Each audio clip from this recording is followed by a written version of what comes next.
Queen Alencia and the dragons of Golgoa persuade both armies to accept a temporary truce. The blue light that burns within the medallion grows more fierce with each passing day. To prevent the awakening of the evil trapped within, the fighting must be stopped. However, the Apostle and her army refuse to abandon Sephiron's forces in Benyan. Though they hoped the Daein would cease fighting, they knew battle was inevitable. The bloodshed begins anew.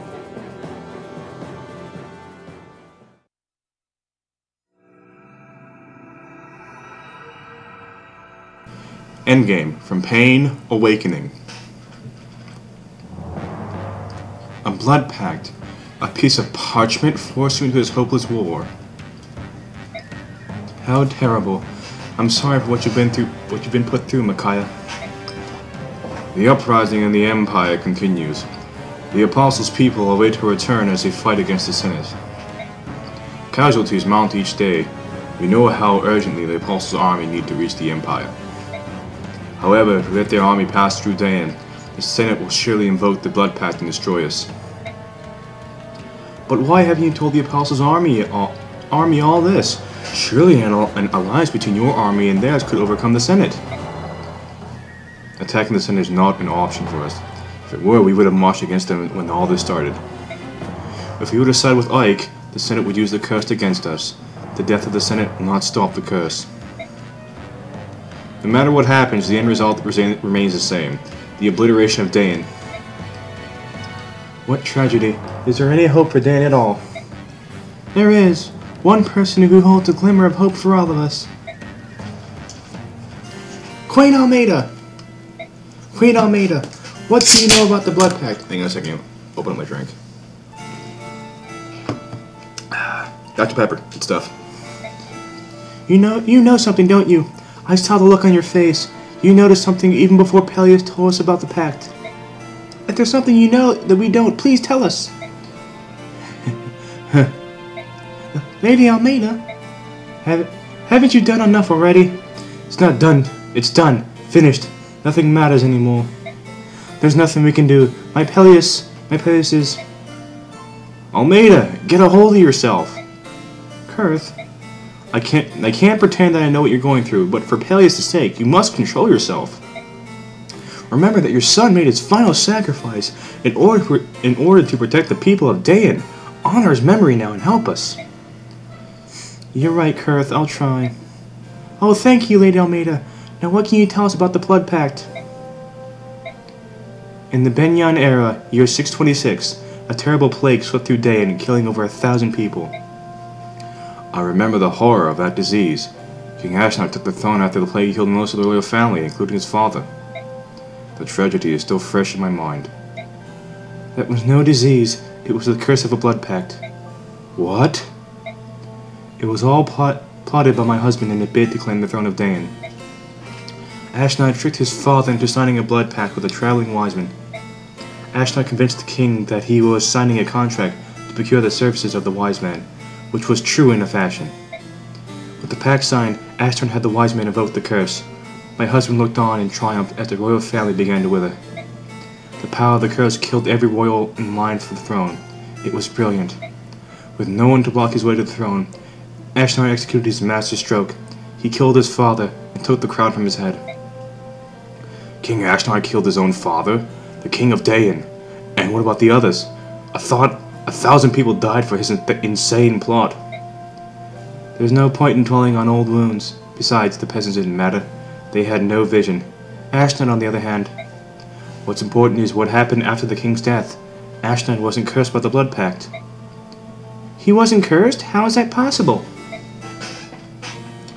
In order to break the curse of the blood pact, 2 conditions must be met. The destruction of the document itself, and the death of the one bound to it. Either condition by itself is not enough. I watched it happen. Ashnod killed his father, then tore apart the blood pact. And before my eyes, the mark of the pact faded from the dead king's arm. The destruction of the document, and the death of the one bound. How could you, Almedha? How could you not tell us? You knew all along. Because I was terrified. I knew that once you found out the truth, you would butcher my dear son to save a doomed country.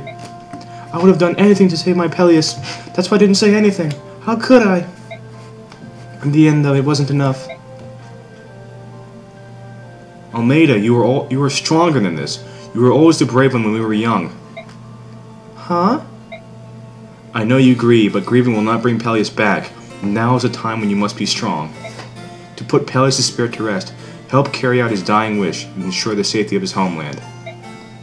But he was everything to me. How can I go on without him? I am still here, dear sister. You still have family. Sister?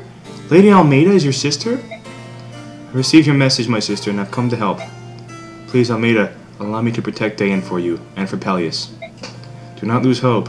You are not alone anymore, and never shall be again. Oh, Kurthnaga, thank you. I'm so sorry for everything I put you and Father through. I'm so sorry. Apostles Army Camp, Dayan.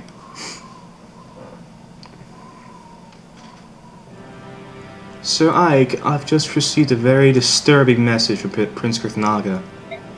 Don't tell me, no luck, right? It is far worse than that. Prince Kurthnaga has decided to fight for Dayan. What? Why? He was supposed to stop them from fighting, and now he wants to fight us instead? Oh, this is just perfect. He has a good reason to side with him, but I'm afraid I cannot tell you why. Wonderful. So we still have to fight Dayan, and they've added one of the supposedly neutral dragons of Goldoa to their army? I'm sorry, Ike. I will try to reason with Prince Kurth again. It was the prince's wish to come here. King Deginsia knows nothing of this visit.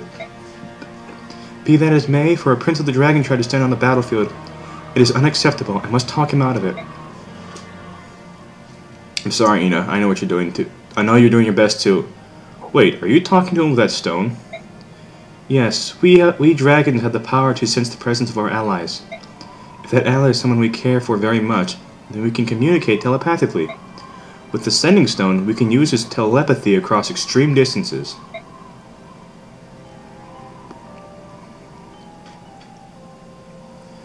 I just hope he listens to me.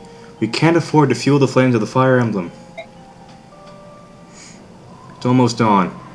Do what you can to convince the prince to stay out of this. I would have preferred to avoid a fight, but once again Makai isn't giving us much of a choice.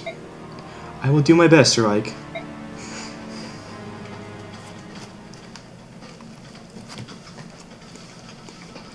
Alright, go to the info. Master and pupil. Ah, I see. Then you just occur right here, and there, it's finished. Yeah! Shannon, you're the greatest! I'm so proud that you're my teacher. Oh, come on, Rolf. Don't make puppy eyes at me. What? But it's true, you're really amazing. Cut it out, kid. You exaggerate too much. Are you going to tell this one to Amy again? Can I come along, please? Not telling this one. What? But, oh, I got it. You're going to use it yourself. Then can I fight alongside you? I want you to teach me that trick where you shoot them in the neck and then... We can talk about that later. Here, this is for you. Go on, take it. But this is... Being running around camp with that silly grin plastered on your face. But I can tell all the fighting's wearing you down. I can't help you get a good night's sleep or make you eat your vegetables, but I can see that you're using a decent bow. Shannon! I don't know why we're fighting this stinking war, but I ain't about to die like a dog. And I know you're too young to be pushing up daisies. But what's your problem, kid? I can't possibly pay you back for it. A great bow like this, what can I do? You taught me how to shoot a bow, how to make a bow, and that's not all. You've given me so much, and yet there's nothing I can do to pay you back for it. Of all the stupid... Ow! Quit whining at me. Ow! You didn't have to hit me with that bow. Did I ever ask you to pay me back? Did I ever tell you my help had any strings attached? No! Kids should just be kids and just learn from their elders. But if you want to pay me back, then be better than me. Doesn't matter if it's using a bow or making one, just do it better. Then I can point at you and tell people that's the best student I ever had. Shannon, I look after you because you have talent. I like watching you, kid. I like watching you shoot better every single day, you know? But if someone sticks an arrow in your eye, I ain't gonna have any way to pass the time. So stay sharp, you hear? Fine, thanks, Master. I'll do my best to surpass you, I swear. Master. I think I like the sound of that. Keep listening to me and you'll be alright. Yep, we got the silencer for free. Sweet. Hey, hang on.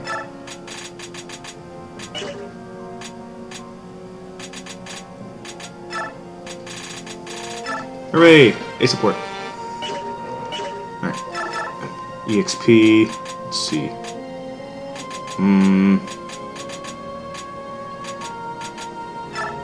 Let's put racing to level 30.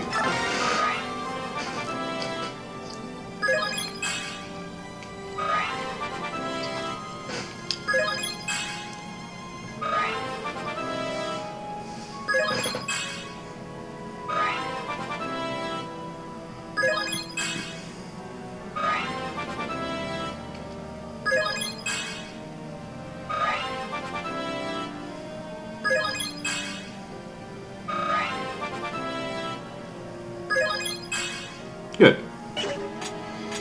Let's see here. Let's go ahead and promote Mia and Gatrier.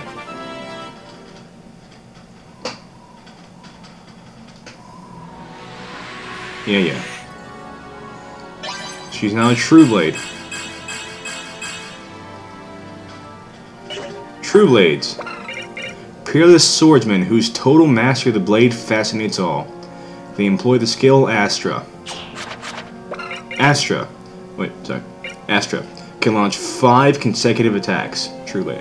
This can be useful and also a pain in the butt, because if you're fighting an enemy and you can't do much damage and you end up doing that, you're just going to be wasting weapon usages. So 5 strikes takes out 5 uses from your weapon, because it counts as each individual strike. And now we're going to promote Gatrier.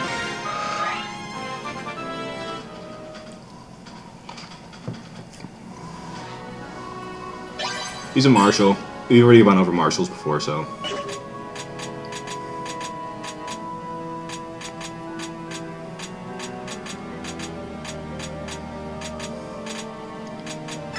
Skip Leanne a little bit.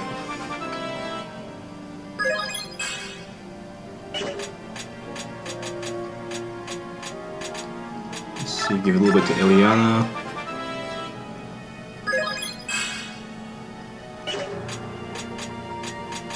See, a little bit to the Danbad.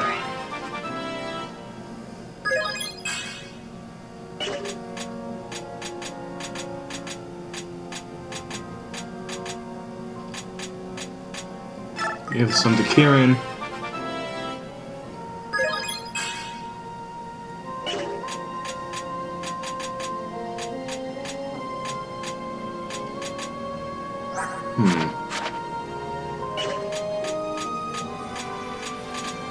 Yeah. Let's see, that should do it. Skills. We're gonna give Ike the Nihil skill.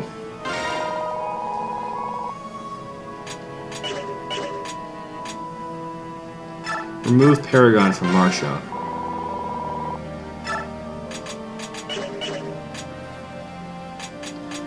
Let's see, wait a second.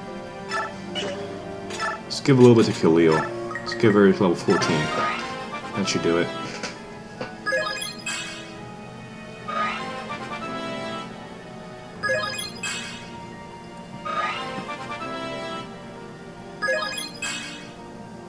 There we go.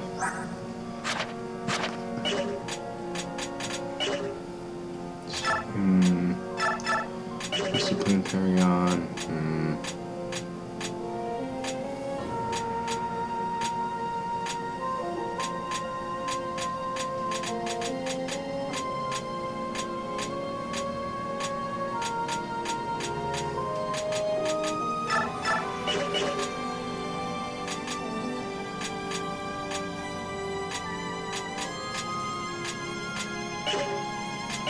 What's in the shop? Olive grass. I'll take some.